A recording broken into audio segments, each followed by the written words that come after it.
Hello students, this is the this is an important information in the regard of the online studies. All students of 11th and 12th commerce download the Telegraph app. On this app, download these two channels. This channel only for notes. You have to download all notes, and its link is also given in the next uploading videos. This channel only for queries. यहाँ पर आपको अपने question भेजने हैं, queries भेजनी, मैं यहाँ से चेक करके भेजूंगा। कल जो पेपर होगा, जो टेस्ट होगा, वो हमारा इसी पर होगा, यानी आने वाले पेपर जितने भी सारे होंगे ऑनलाइन वो इस पर होंगे। इस पर आपने कोई क्वेश्चन नहीं देना, मेरे को पूछना नहीं, यहाँ से सिर्फ जो हम अपलोड करते हैं उसे आप वहाँ पर डाउनलोड कर लें और इसमें आप अपने क्वेरीज भेजें, अपने क्वेश्चन भेजें। ध्यान से देख लो, टेक इट सीरियसली, इस पे काम करो। Hello students, today part second, accountancy 12, named partnership. यहाँ पर आप देखेंगे पार्ट सेकंड, अकाउंटेंसी, और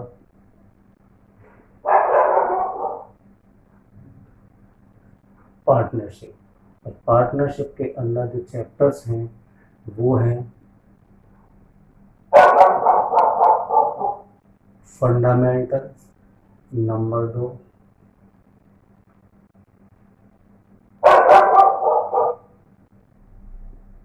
valuation of goodwill number 3, change in profit sharing ratio,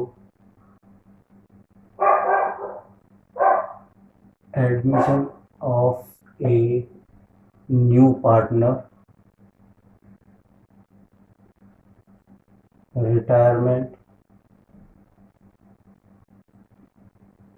of a partner, number 6, इसमें एक और पार्ट आएगा, डेथ ऑफ ए पार्टनर, और ये डिसोल्यूशन ऑफ ए फर्म। ये सब कुछ मिलाकर 25 मार्क्स का है, और बोर्ड ने इसकी सेग्रीगेशन नहीं दी, कौन सा चैप्टर कितने मार्क्स का है ये नहीं दिया, उसने बस ये बोल दिया कि पार्टनरशिप 25 मार्क्स की। तो आज हम इस पर काम करेंगे, इसकी थ्योरी स्टार्ट कर रहे हैं, तो टेक इट सीरियसली। अब आइए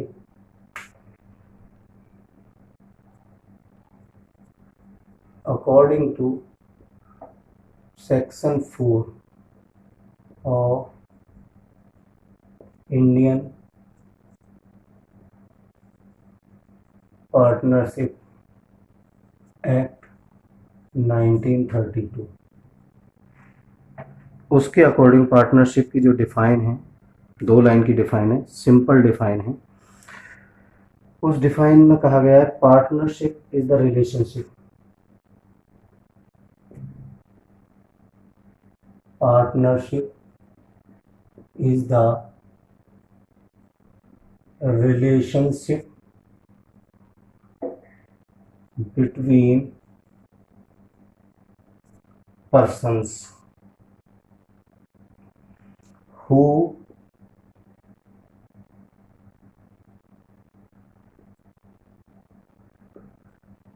have an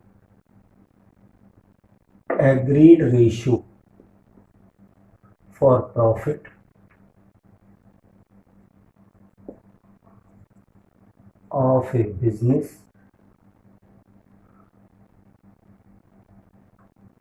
which is carried by 1 for all और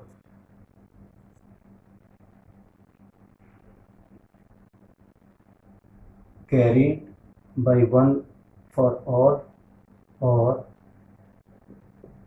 all for all।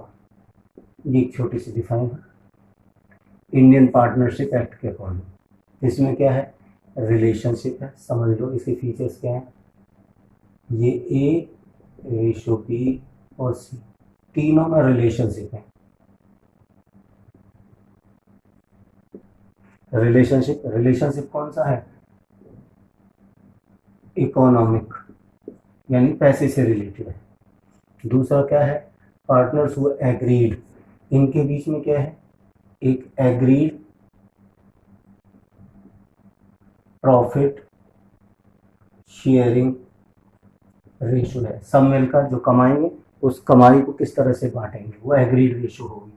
और क्या है, उन्होंने कहा कि ए सारी पार्टनरशिप कर सकता है, जिस बी और सी के लिए भी कर सकता है, और ए बी सी भी कर सकते हैं, यानी एक सभी के लिए या सब सभी के लिए काम कर सकते हैं।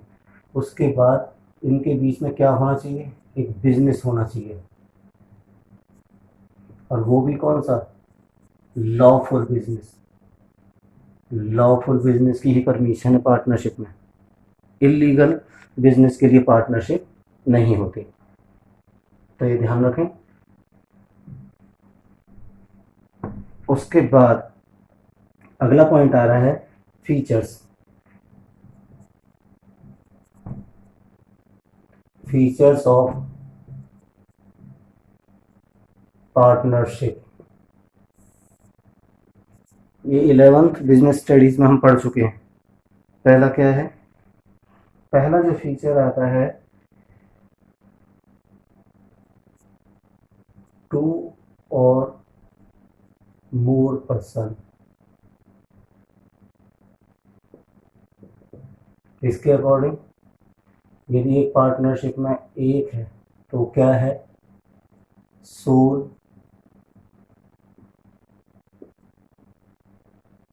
Proprietary business. लेकिन यदि एक बिजनेस के अंदर ए बी सी और डी है तो ऐसे बिजनेस को पार्टनरशिप बिजनेस कहते हैं।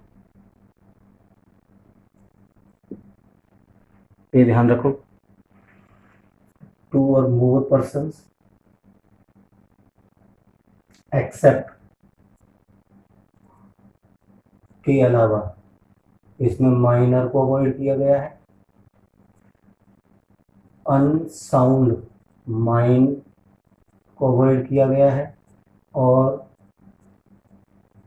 डिस्क्वालिफाइड बाय लॉ, यानी किसी को लॉ से परमिशन ना हो, इलीगल एक्टिविटी की वजह से उसे डिस्क्वालीफाई कर रखा है कानून ने, तो वो भी पार्टनर नहीं बन सकता। तो ये पहला पॉइंट क्लियर हुआ। पॉइंट नंबर 2 की तरफ चलते हैं। पॉइंट नंबर 2 कहता है agreement.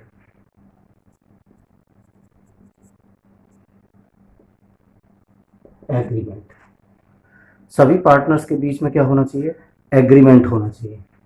Agreement for profit sharing. Suppose करो ए पार्टनर है तो no agreement, because it is the sole proprietary firm. लेकिन यदि फर्म ऐसे है तो ए बी रेशो सी, तब एग्रीमेंट होना चाहिए। Agreement for profit sharing, agreement for profit sharing होना चाहिए, क्योंकि यदि एग्रीमेंट नहीं होगा तो डिस्प्यूट क्रिएट हो जाएगा। तो पार्टनरशिप फर्म में जो भी प्रॉफिट होगा सभी पार्टनर के बीच में एक एग्रीमेंट होना चाहिए, तभी पार्टनरशिप मानी जाएगी। ये दूसरा फीचर, ध्यान से देख लो। नेक्स्ट, तीसरा फीचर कहता है बिजनेस।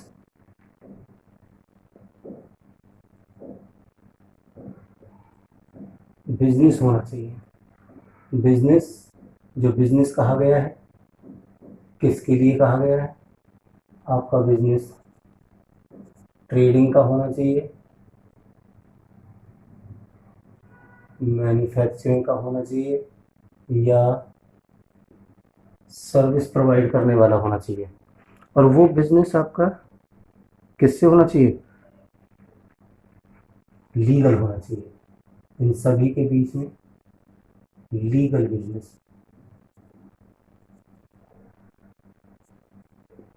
लीगल बिजनेस होना चाहिए, चाहे आप ट्रेडिंग कर रहे हैं। Number 1, A, B and C having the business of ready made garments. Number 2, यदि मैन्युफैक्चरिंग ए, बी और सी having the producing sales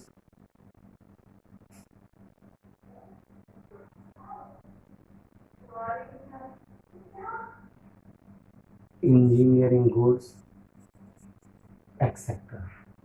और जैसे सीए फर्म, जैसे लॉ फर्म एक्सेट्रा। ये वोकेशन है, ये यानी ये क्या है? सर्विस सेक्टर की पार्टनरशिप है, ये मैन्युफैक्चरिंग की है, और इस तरह की आपकी ट्रेडिंग की हो सकती है। नंबर 4 क्या कहता है? Profit sharing ratio. वो वही है, रेशियो, रेशियो होना चाहिए, चाहे वो 2:1:1 हो, चाहे 3:2:1 हो, चाहे इक्वल हो, किसी तरह से हो सकता है। नंबर 5 क्या कहता है? Number business carried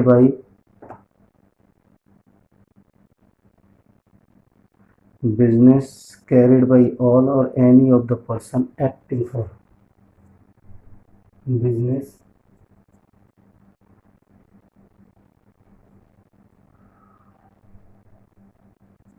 carried by all, या carried by one for all। दोनों चीज हो सकती है। बिजनेस को एक आदमी चला सकता है और 2-3 भी चला सकते हैं, वो आपके एग्रीमेंट में होनी चाहिए। उसके बाद आता है जो मेन चीज है, अब आगे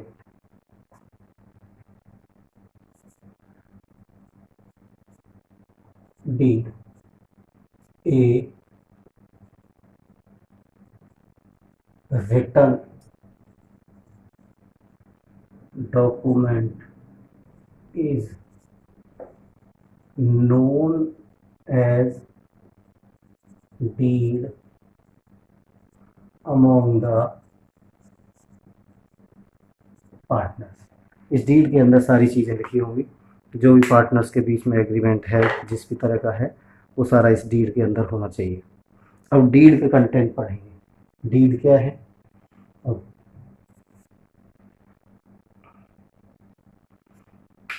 अब टॉपिक 3 आ गया।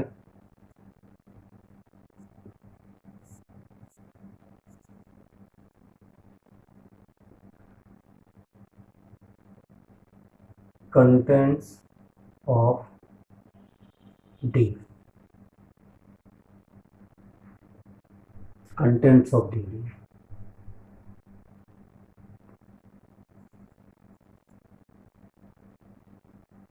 ऑफ डीड, नंबर वन का क्या कंटेंट होगा? Name and address of the partners, यानी name, address of the partner, इसमें होना चाहिए। दूसरा, name and address of partnership firm, ये होना चाहिए। नंबर क्या होना चाहिए? नेचर ऑफ द बिजनेस उसमें लिखा होना चाहिए। Nature of business, nature of business आपका मैन्युफैक्चरिंग है, सर्विस और वोकेशन, यानी जिसे पेशा भी कहते हैं। नंबर 4, नंबर पार्टनरशिप में capital contribution, commencement of the partnership,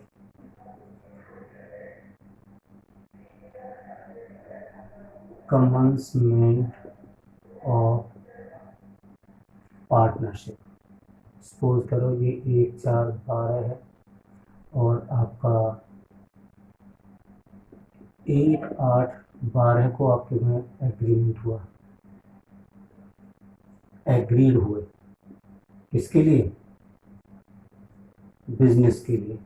तो ये कमेंसमेंट ऑफ बिजनेस माना जाएगा कि आपने बिजनेस कब से शुरू किया, वो उसमें लिखा होना चाहिए। नेक्स्ट, पार्टनरशिप डीड की जो नेक्स्ट बातें होगी वो आगे capital contribution, capital contribution. Suppose करो ये एक बिजनेस है और इसके अंदर ए ने कंट्रीब्यूट किया है 1 लाख, बी ने किया है 2 लाख, सी ने किया है 50,000। ये capital contribution should be written in deed. Business में जो ओनर्स पैसा इन्वेस्ट करते हैं दैट इज कॉल्ड कैपिटल और this must be written in the deed, ये डीड में लिखा होना चाहिए पॉइंट। नेक्स्ट है, नेक्स्ट पॉइंट आ रहा है interest on capital.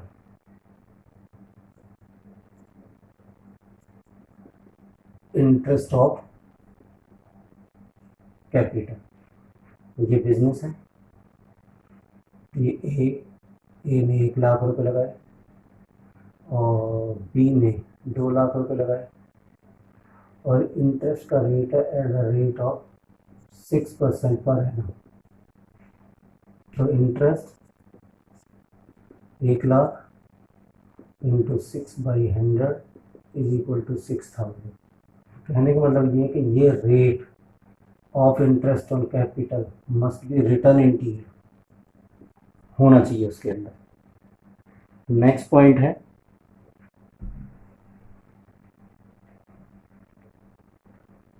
Interest, next point है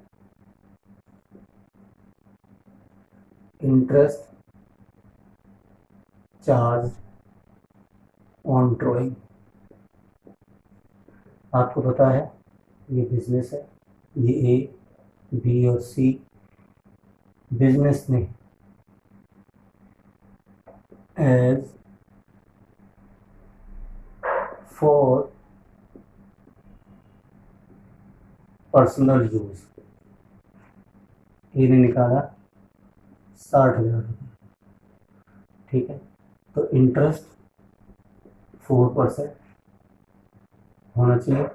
तो इंटरेस्ट की वैल्यू जो आई वो 6 इंटू 4/100, 24,000 रुपये। कैसे आया इसके हिसाब से, तो ये इसमें लिखा होना चाहिए और दिस मस्ट बी डीड के अंदर होना चाहिए।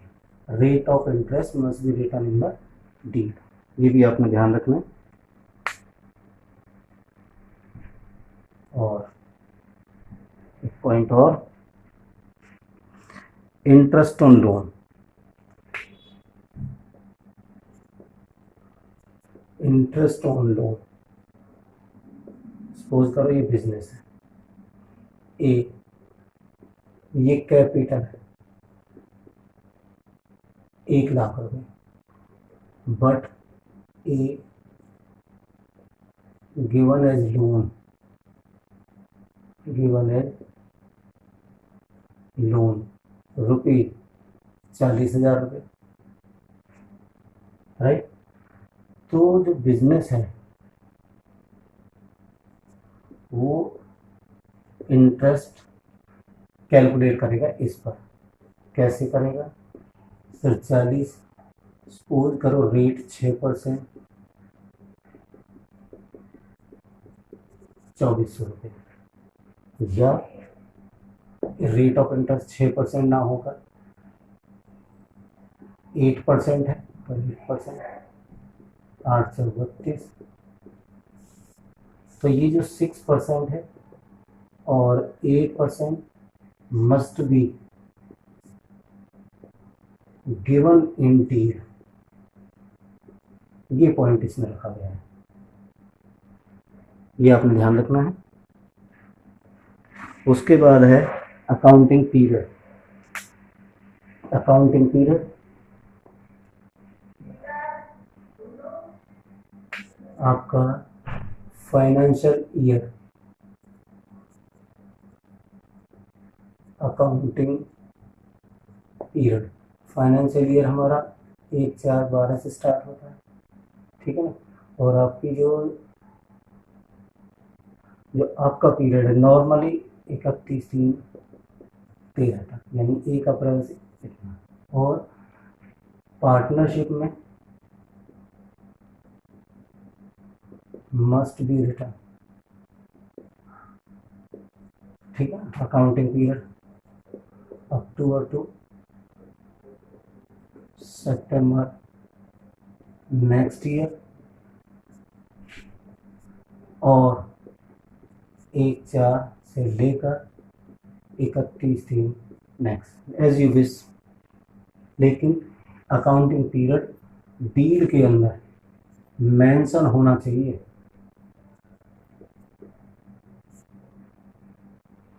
नेक्स्ट है आपका सैलरी और कमीशन। जो सारे पार्टनर बिजनेस करते हैं, सपोज करो सैलरी और कमीशन, ए बी सी, ए की सैलरी ₹4,000 पर मंथ ए के लिए, जबकि बी के लिए ₹60,000 पर एनम, सी के लिए